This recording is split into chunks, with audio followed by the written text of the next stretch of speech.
안녕하세요. 이런 질문을 받았습니다.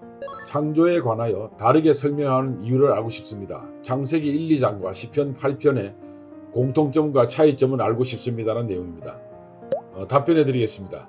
창세기 1장과 2장은 하나님의 창조 사역에 대하여 말하고 있습니다. 그러므로 시편 8편의 내용을 살펴봄으로써 창세기의 내용과 어떤 공통점이 있고 차이점이 있는지 알아본다면 질문의 답변이 될 것으로 생각합니다.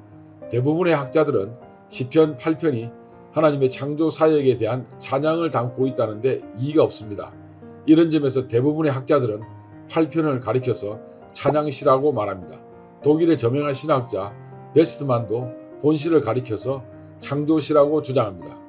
여기서 이 8편 3절과 5절에서 8절의 내용을 살펴본다면 본시가 창세기 1, 2장의 내용과 매우 유사함을 알 수 있습니다.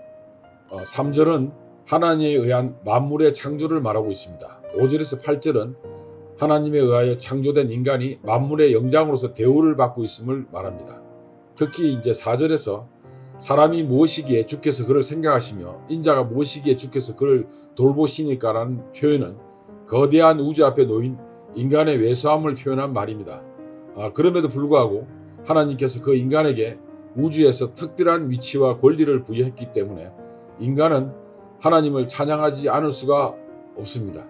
이러한 맥락에서 하나님의 창조는 인간의 찬양으로 연결되며 시편 8편은 이와 같은 모습을 보여주고 있습니다.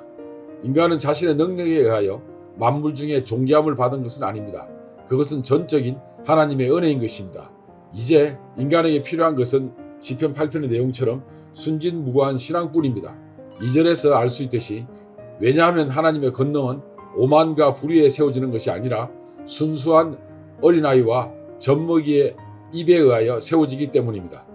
결론적으로 시편 8편은 창세기 1, 2장에 나타난 하나님의 창조 사역에 대한 시인의 재고백이라고 볼 수 있습니다.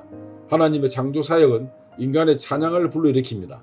굳이 창세기의 내용과 시편 8편의 차이점을 든다면 시편에는 하나님에 대한 찬양이 들어있다는 것입니다. 그러나 그리스도인들이 창세기 1, 2장의 내용을 상고하면서 하나님의 위대한 창조에 대하여 경외심을 가지지 않을 수가 없을 것입니다.